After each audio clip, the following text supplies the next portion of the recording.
ایک دفعہ کا ذکر ہے، ایک چمکدار سلطنت میں شہزادی لیلا رہتی تھی۔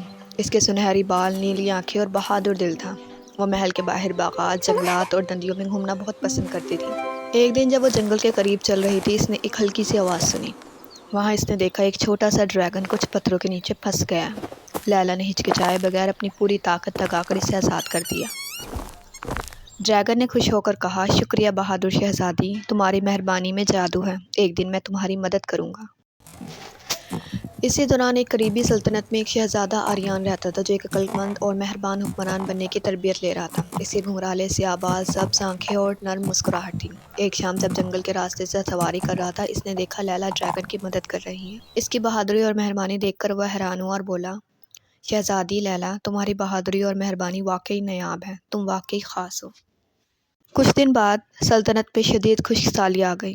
ندیوں کا پانی سوکھ گیا اور لوگ پریشان ہو گئے۔ لیلا نے اپنے دوست ڈریگن کو بلایا۔ ڈریگن آیا اور اپنی جادوئی آنکھ سے بارش کے بادل لایا۔ جلد ہی بارش ہوئی، ندیوں میں پانی بھر گیا اور لوگ خوشی سے جھوم اٹھے۔ بادشاہ اور ملکہ نے کہا، تمہاری بہادری اور مہربانی نے سلطنت بچائی ہے شہزادی۔ شہزادہ آریان نے مسکرا کر کہا، بہادر اور مہربان دل سب سے بڑی دولت ہے۔ پیارے بچوں، آپ کو کیسی لگی یہ سٹوری؟ اس کہانی سے ہمیں یہ سبق ملتا ہے کہ چھوٹا سا عمل بھی بڑی تبدیلی لا سکتا ہے۔ دوسروں کی مدد کرنا سب سے بڑی جادوئی طاقت ہے۔